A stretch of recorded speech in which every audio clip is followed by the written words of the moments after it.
सिर्फ हंगामा खड़ा करना मेरा मकसद नहीं, मेरी कोशिश ये है कि सूरत बदलनी चाहिए। मेरे सीने में ना सही तेरे सीने में ही हो आग कहीं मगर वह आग जलनी चाहिए, हो आग कहीं मगर वह आग जलनी चाहिए। बच्चों, आज के मेरे वीडियो बनाने का उद्देश्य उन तमाम सपनों को आपके माध्यम से पूरा करने की ओर एक प्रयास करना है, जिन सपनों को बहुत सारे लोग देखते हैं, जिन सपनों को भारतवर्ष के हजारों हजार युवा, लाखों युवा देखते हैं, मगर शायद ही किसी का सपना वह पूरा हो पाता है। वैसे बहुत कम लोग हैं जो उन सपनों को पूरा करते हैं। परिस्थितिवश, गलत दिशा निर्देश के कारण या बहुत सारी परिस्थितियों के कारण वो उन सपनों को पूरा नहीं कर पाते हैं। और मैं चाहता हूं कि आपके माध्यम से उन सभी सपनों को आप पूरा करें। इसी उद्देश्य से मैंने ये वीडियो बनाया है और बात मैं कर रहा हूं भारत के सबसे प्रतिष्ठित एग्जाम की, जिसे यूपीएससी, संघ लोक सेवा आयोग, यूनियन पब्लिक सर्विस कमीशन के नाम से जाना जाता है। हर एक युवा का यह सपना होता है, हर एक युवा अपने छात्र जीवन में यह सपना जरूर देखता है कि वह यूनियन पब्लिक सर्विस कमीशन को क्रैक करे और ऊंचाई के उस सोपान तक पहुंचे जहां पहुंचना ही सफलता का एक पर्याय माना। जरूरत है कि सही दिशा निर्देश आपको हो, सही समय पर आप प्रयास करना शुरू करें तो मंजिल दूर नहीं। कहते भी हैं कि कौन कहता है कि आसमान में सुराख नहीं हो सकता, जरा तबीयत से पत्थर तो उछालो। तो जरूरत है सही समय पे सही दिशा में सार्थक प्रयास करने की, और इसीलिए मैं इस वीडियो के माध्यम से आपको जानकारी देने की कोशिश कर रहा हूं। मैं दूंगा जानकारी कि कैसे शुरुआत की जाए। आने वाले वीडियोस में मैं डिटेल्स में भी जाऊंगा। आज मैं आपको बताऊंगा कि किस तरह से हम शुरुआत करेंगे इस एग्जाम्स की तैयारी की, भारत के इस सबसे प्रतिष्ठित एग्जाम्स के बारे। तो हम बात करते हैं, शुरुआत करते हैं यूपीएससी की। तो सबसे पहली बात जो हमारे जहन में आती है कि किस उम्र से यूपीएससी की तैयारी शुरू की जानी चाहिए। जनरली बच्चे यह पूछते हैं, उनका यह सोच होता है कि वह कौन सा उम्र है जिससे उन्हें पॉजिटिवली इस दिशा में प्रयास करना शुरू कर देना चाहिए। तो इसका जवाब मैं दूंगा कि शायद कोई उम्र सीमा नहीं, जब जागो तभी सवेरा। लेकिन जागो तो ऐसे वक्त कि दिन ढल नहीं जाए। तो आप चाहें तो 10वीं से, 12वीं से, ग्रेजुएशन से किसी भी समय इसकी तैयारी शुरू कर सकते हैं। लेकिन मेरे विचार से आइडियल वक्त होगा कि जब आप 12th के एग्जामिनी हैं, तब आप इसकी तैयारी या इसके बारे में सोचना प्रारंभ कर दें, ताकि सही अवसर पे आप इस एग्जाम्स को क्रैक कर सकें। तो पहली बात ये ध्यान में रखिए, कोई उम्र नहीं होती। दूसरी बात जो लोग अक्सर पूछते हैं कि कितना समय चाहिए, तो हम जानते हैं कि सबका आईक्यू लेवल अलग अलग होता है, सबके कार्य करने की क्षमता अलग अलग होती है। तो ये टाइम ड्यूरेशन भी डिपेंड करता है कि how much effort you are putting on, आप कितना प्रयास कर रहे हो, आप कितनी मेहनत कर रहे हो, कितना कॉन्सेंट्रेटेड एफर्ट डाल रहे हो। इस पर भी बहुत हद तक डिपेंड करता है कि आप इस एग्जाम को क्रैक कितने समय में कर पाओ। तो हम स्टार्ट करते हैं कि कैसे इसकी शुरुआत की जाए। इसकी शुरुआत हम कैसे करेंगे यूपीएससी की तैयारी। देखो, यूपीएससी, इस सपने को पूरा करने के लिए एक कॉन्सेंट्रेटेड एफर्ट चाहिए, जिसे हम 4 पार्ट में बेसिकली, मैं बेसिक जानकारी आपको दे रहा हूं। जो पहली चीज आपको एक्वायर करनी होगी वो है नॉलेज। आपको विषय वस्तु की अच्छी जानकारी होनी चाहिए। उसके बाद जो चीज मायने रखता है वो है आपका opinion. First thing is knowledge, then there is opinion, third is attitude, and fourth one is approach. See, these are the basic things which you require when you are planning to crack the UPSC examination. ये basic चीजें होती हैं। Knowledge आपको, जैसा कि आप जानते हो, it is considered to be the toughest exam of India because it is going to provide you the ultimate position। तो आपका knowledge होना चाहिए, that means you must have the sound subjective knowledge। knowledge आपकी subjective होनी चाहिए। अगर आप subjective की तैयारी करते हो तो objective अपने आप उसमें कवर हो जाते हैं। नेक्स्ट है आपका ओपिनियन। आपकी ओपिनियन क्या हो इसके लिए, तो ओपिनियन के बारे में मैं कहना चाहूँगा, ओपिनियन मीन्स विचार होता है कि when you are going to prepare for the UPSC it is very important that you must be able to shape your opinion, okay, and that opinion must be the constructive one. ये जो आपका opinion हो वो आपका self हो, opinion must be self and constructive. Only mugging up the books, केवल books को mug up कर लेना, जो डिफरेंट ऑथर के थॉट्स हैं उनको जाकर लिख देना, is not going to solve your purpose, because mind it you are preparing for the toughest examination, you are preparing for the most prestigious examination, तो your self opinion matters most।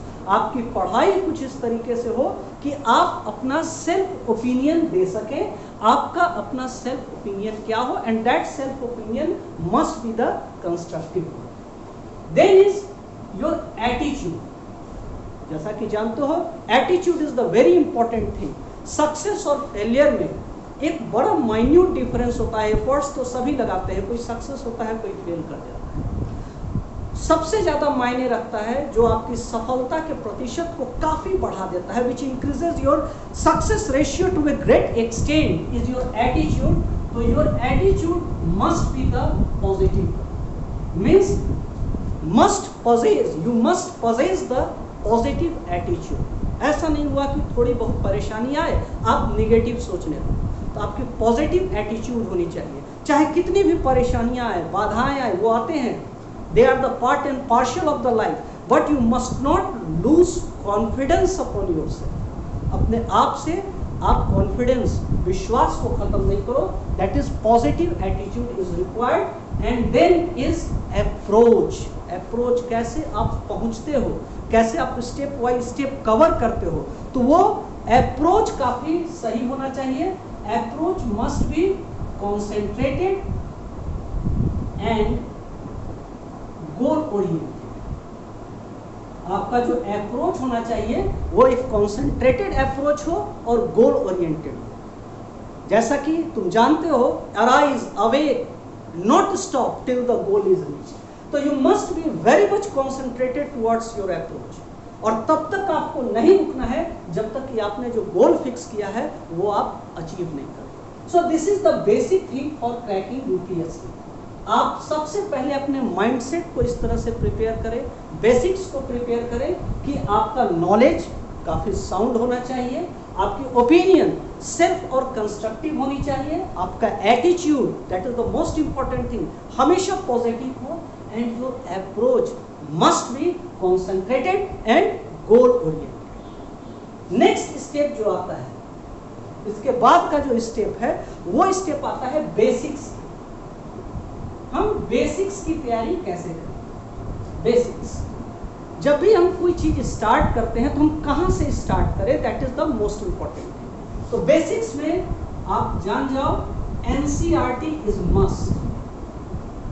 NCERT, you should start your journey towards cracking UPSC right from going through the NCERT books of especially 11 and 12। अगर आप नीचे के 8, 9, 10 के भी books पढ़ सको तो दैट इज वेरी गुड, लेकिन 11 and 12 इज मस्ट। आपको 11 and 12 के NCERT की प्रॉपर नॉलेज होनी चाहिए। अब बुक कैसे आप पढ़ते हो, बुक पढ़ने का भी तरीका होता है, वो फिर मैं कभी आपको बताऊंगा, लेकिन बेसिक्स यही है। NCERT is the basics of the exam because UPSC syllabus is based upon NCERT. और अगर आप एनसीईआरटी सही से कवर कर लेते हो तो आपके 60%, 50 से 60% सिलेबस कवर हो जाते हैं। तो then it is basics is NCERT and it will take 8 to 10 months. The ideal duration is 8 to 10 months. 8 से 10 महीने तुमको इसमें लग सकते हैं एनसीईआरटी के थ्रू इनके सारे बुक्स का प्रिपरेशन करने में, और इसमें तुम 2 to 4 times, 2 से 4 बार आप एनसीईआरटी किताब को पढ़ जाओ मतलब रीडिंग मत दो, don't read it, just get it by your heart. वो कैसे पढ़ाई करनी है वो भी मैं आपको बताऊंगा। Next thing is that UPSC syllabus, you all know that is based on NCERT, so that's why you must concentrate first upon the NCERT. इसके अलावा अब हम आते हैं एडिशनल स्टडीज। एडिशनल स्टडीज ये तो हो गई सब्जेक्टिव के लिए, आप एनसीईआरटी को कवर करोगे, एनसीईआरटी बुक पढ़ोगे। ये मैं जो भी बता रहा हूं ये स्टार्ट का है, ये प्रारंभिक दौर का है, आपको ये कंप्लीट कर लेना है। तो एडिशनल स्टडीज में आपको बहुत सारी चीजों का ध्यान रखना होगा। जैसे सबसे पहले आपको इसमें देखना होगा newspapers. You must develop a habit of reading the newspapers. Newspapers आपको पढ़ने चाहिए।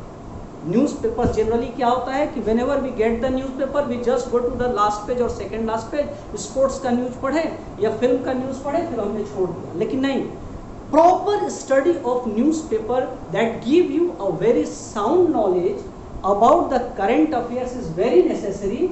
और स्पेशली इसमें जो एडिटोरियल्स होते हैं, the editorials of the newspaper is must. आप सही से एडिटोरियल्स को पढ़ें। तो एडिशनल स्टडीज में सबसे पहले आप न्यूज़पेपर को देखेंगे। After newspaper you must see the television. Television is also the source of infotainment. That means television will provide you information along with entertainment. तो टेलीविजन में क्या देखना है? अब टेलीविजन में GTV, स्टार प्लस ये सब देखोगे, that is not going to solve your purpose. देखो, अगर आपने अपने जिंदगी के 5 साल यूपीएससी को दे दिए, 12वीं में आप अगर जाते हो, 10वीं में हो या ग्रेजुएशन फर्स्ट ईयर में हो, तो if you give the next 4 to 5 years, मैं काफी ज्यादा बोल रहा हूँ, आपके इंटेलेक्ट के आधार पर ये कम भी हो सकता है। बहुत सारे ऐसे एग्जाम्पल्स हैं जिन्होंने साल भर में यूपीएससी क्रैक कर दिया। तो आप अगर टेलीविजन देखते हो, आप कॉन्सेंट्रेटेड एफर्ट दे दोगे 4 साल 5 साल, तो अगले 50 साल आपके होंगे। आप उस जगह पे होगे जहां पे you can dictate your terms. तो टेलीविजन में आपको क्या देखना है? DD news, history channel, national geographic,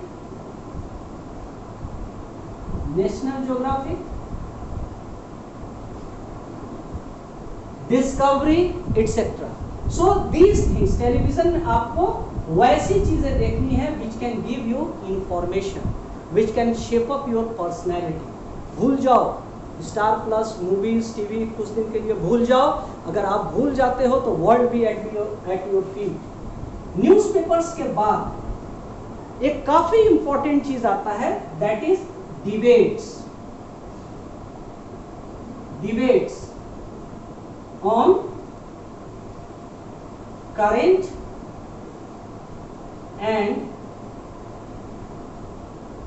important issues। अक्सर डिबेट्स और डिस्कशन आपको देखने को मिलते हैं करंट और इंपॉर्टेंट इश्यूज में, उन चीजों पे। तो you must be very much aware about the debates and discussion. इससे आपका जो समझ का दायरा है वो काफी ज्यादा डेवलप होगा। तो debates and discussion is must, and also magazines is also required. Okay, magazines में that should be standard magazine.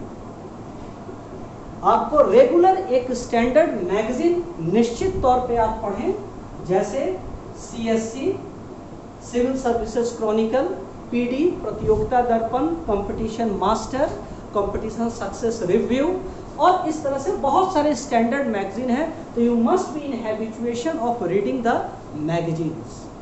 तो ये दो चीज़ें हैं, दो मैंने आपको बताई यूपीएससी के लिए। पहला नॉलेज बेस्ड है, आपका नॉलेज बेटर हो, ओपिनियन आपकी सेल्फ हो, कंस्ट्रक्टिव ओपिनियन हो। Attitude is most important thing, you must possess the positive attitude. Then approach, आपका अप्रोच जो हो वो कॉन्सेंट्रेटेड हो और गोल ओरिएंटेड हो। बेसिक्स की तैयारी आप कैसे करेंगे, तो एनसीईआरटी बुक से आप शुरुआत करेंगे। You should start from NCERT books and basically 11 and 12, और 8 से 10 महीने इसमें लगते हैं। किसी को कम लगता है, किसी को ज़्यादा लग सकता है। और इसमें आपको 2 से 4 बार you have to go thoroughly with the book, आपको पूरी जानकारी होनी चाहिए।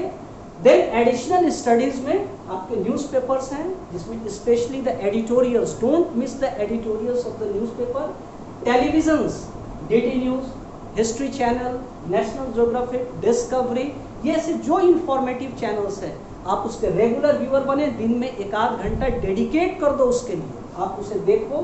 Then magazines, you must be the regular reader of some standard magazines like competition success review, civil services chronicle, प्रतियोगिता दर्पण, योजना, एंड बहुत सारे ऐसे हैं। कोई भी 1-2 मैगजीन आप पढ़ने की आदत डालो, स्टार्ट करो आप उसकी। And then debates, you must watch the debates and discussion which is done on the TVs and radios by the intellectuals। और ये डिबेट्स कैसे हों, ये नहीं कि डिबेट्स हो कि फिल्म इंडस्ट्री में क्या हो रहा है, ये डिबेट्स करंट और इम्पोर्टेंट इश्यूज पे हो। तो ये आपके बेसिक चीज है।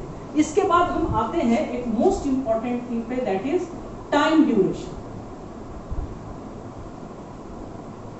टाइम ड्यूरेशन, अब हम बात करते हैं टाइम ड्यूरेशन की, कि टाइम ड्यूरेशन क्या होता है, कितना वक्त कैसे हम डेडिकेट करेंगे। तो जनरली मैंने एक जनरल स्टूडेंट को कॉन्सेप्ट में रखते हुए, देखो एक्स्ट्रा ऑर्डिनरी के लिए कुछ भी आसान है। एक्स्ट्रा ऑर्डिनरी जो बच्चे हैं वो जो दूसरे काफ़ी दिन में करेंगे वो काफ़ी कम समय में कर लेंगे। एक मैं जनरल स्टूडेंट्स, एवरेज स्टूडेंट के हिसाब से कहता हूँ, जो फर्स्ट ईयर है आपका, फर्स्ट ईयर आपको डेडिकेट करना है NCERT. First year you should dedicate in reading NCERT books. इसमें 2 से 4 बार आप लोग उसको क्लियर कर लो। सेकेंड ईयर आपको अपना फाउंडेशन डेवलप करना है, means you have the details knowledge of what ever the syllabus is. उससे रिलेटेड बुक्स पढ़नी है आपको, उससे रिलेटेड एडिशनल स्टडीज करनी है, मतलब अपने फाउंडेशन को पूरा स्ट्रॉन्ग कर लेना है। बहुत तब केवल एनसीईआरटी से काम नहीं चलेगा, थोड़ा आपको डिटेल्स में जाना है।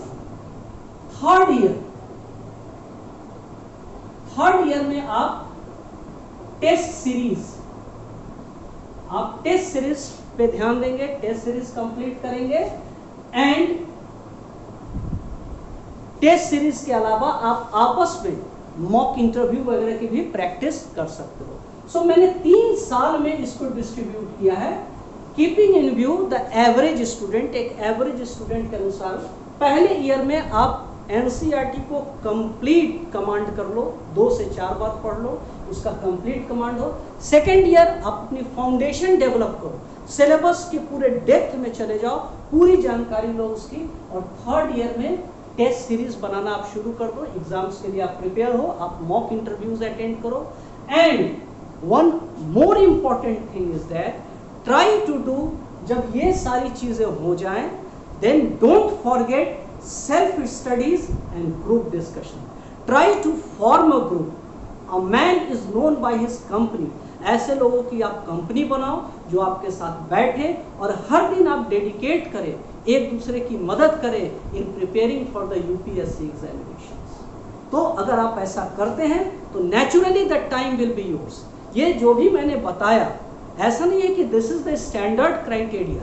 अगर आप मेहनत करते हैं आप बहुत कम समय में सफलता प्राप्त कर सकते हैं, और यदि आप थोड़ा देर से मेहनत करते हैं तो सफलता देर से मिलेगी। लेकिन एक बात जरूर निश्चित है कि अगर आप मेहनत करते हैं तो सफलता जरूर मिलेगी। देखो, बीते हुए कल को बदला नहीं जा सकता है, लेकिन आने वाला भविष्य आपके हाथ में है। So try to be concentrated, try to be self goal oriented and try to put all your efforts. The world will be at your feet. In my next videos I will like to give you more details about कि कैसे आगे syllabus पढ़ना है, books को कैसे पढ़ना है, television कैसे देखना है, न्यूज़पेपर पे कैसे रीड करेंगे, मैं समय समय पर आपको बताता रहूँगा। शुरुआत करने के लिए these are the basic things, concentrate upon these things and naturally you will find yourself in coming days to that highest peak which is the dream of anyone. Thank you all of you, and stay tuned with me for further information.